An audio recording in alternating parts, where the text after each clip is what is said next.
Ya, Bang Doli, tadi kan Bang Riza sudah mengatakan bahwa Partai Golkar yang mendukung pemerintahan Prabowo Gibran sudah berkeringat lah istilahnya untuk mendukung pemenangan, punya hak untuk dapat jatah kursi menteri. Di sini juga Mas Umam mengatakan kayaknya lebih dari 5. Ini bagaimana? 7 kah? Atau bagaimana Bang Doli?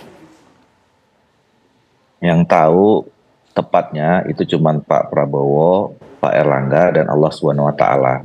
Berapa jumlahnya, ya.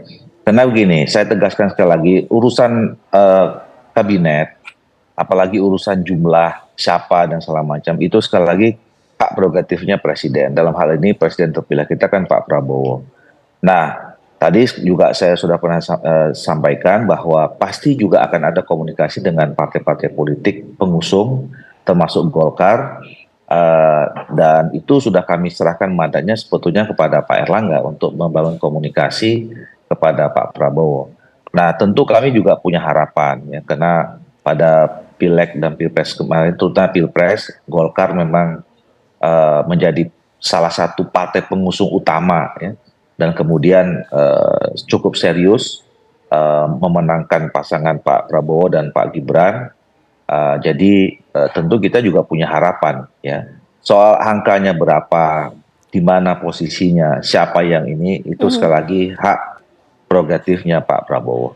Oke, Bang Riza, Golkar ini kan sudah ikhlas gitu ya, sudah keringatnya udah ngucur berapa banyak ya sampai akhirnya mengikhlaskan Jawa Barat untuk ke Kang Deddy Mulyadi, bahkan RK harus ke Jakarta. Itu artinya bahwa nggak usah diragukan lagi nih Partai Golkar akan mendapat kursi yang lebih aman karena keringatnya 2 kali nih, baik di Pilpres bahkan juga Pilkada. Bagaimana Bang Riza?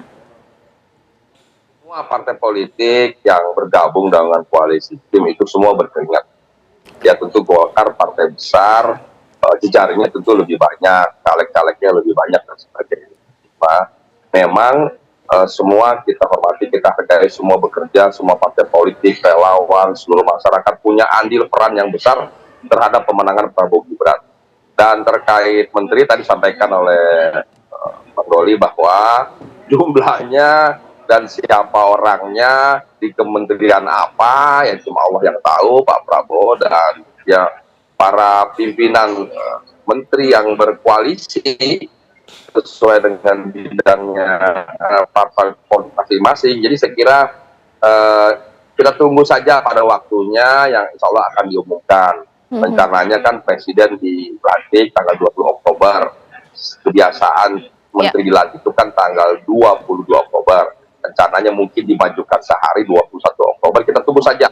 Apakah nanti tetap 22 Oktober seperti periode sebelumnya atau dimajukan 21 Oktober atau kapan, nanti semuanya kewenangan ada pada Presiden terpilih Bapak Prabowo Subianto. Sekali lagi Pilkada dan Pilpres satu yang berbeda. Sekarang Pilpres sudah selesai, kita usahakan supaya semakin kondusif, pelaksanaan pelantikan lancar, baik berhikmat, dan juga terpilih para menteri dari yang terbaik dari putra-putri berbangsa. Dan mari kita hantarkan Pilkada serentak 2024 ini menjadi pilkada yang bersejarah karena yang pertama pilkada serentak nasional di 545 daerah. Kemudian juga kita tentu berharap tidak hanya sukses penyelenggaraan pilkada, tapi juga sukses menghadirkan putra-putri terbangsa sebagai kepala dan wakil kepala daerah yang terbaik, yang bisa membawa daerahnya maju, rakyatnya sejahtera, dan tidak korupsi. Oke, oke lah. Saya aminin apa yang dikatakan oleh dua narasumber saya dari Golkar bahkan juga Gerindra. Nggak ada hubungannya Kim Plus dengan jatah kursi menteri pemirsa. Tapi anggaplah bonus, ya semacam bonus akhir tahun ya. Tapi dengan pola yang sama sebut saja Banten bahkan juga Jakarta. Mas Ciko, ini yang membuat seakan-akan langkah PDIP ini terkunci ketika mau mencalonkan calon di wilayah provinsi, sebut saja Sumatera bahkan juga Jakarta, Banten. Udah ketemu sama koalisinya Kim Plus ini, calonnya Kim Plus ini, bagaimana Bang Ciko? Enggak kok, Banten kita berkomunikasi dan bekerja sama kuat ya sampai hari ini dengan partainya Bang Doli. Secara Sumatera Utara misalnya tentu PDI Perjuangan mempunyai tiket dan bisa mencalonkan sendiri, yang juga tidak bermasalah apabila harus sendirian mencalonkan pasangan calon. Berbagai daerah juga begitu. Ini kan karena di Jakarta ada seperti dari beberapa partai, sebut aja yang bergabung dalam tim. Tapi kan itu tadi saya sampaikan bahwa ini adalah hal yang wajar-wajar saja, masih dibolehkan dalam koridor undang.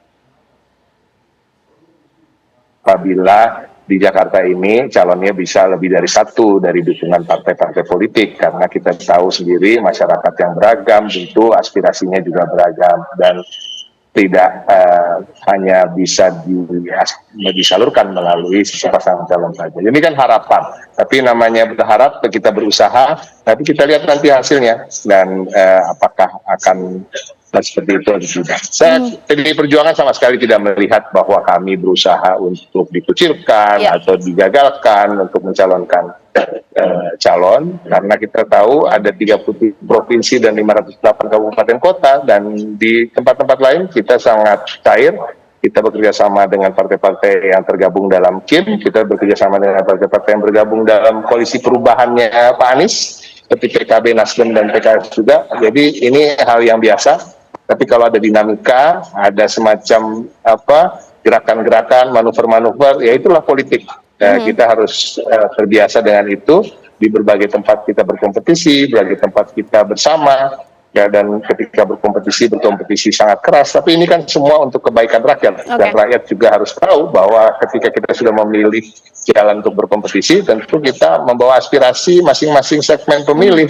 Ya, artinya kita harus bertarung dengan secara keras selama masih dalam koridor aturan dan demokrasi. Oke, nanti saat lagi Mas Umam boleh dijawab ya bahwa apakah ini juga ketika kursi menteri itu kita anggap bukan linear, tapi anggaplah sebagai bonus. Ya, apa sih yang nggak mau bonus? Ini membuat partai-partai politik ini seakan mau maju, mau mundur untuk mengusung calon sendiri, antitesis dari calonnya Kim Plus. Sesaat lagi di Apa Kabar Indonesia Malam.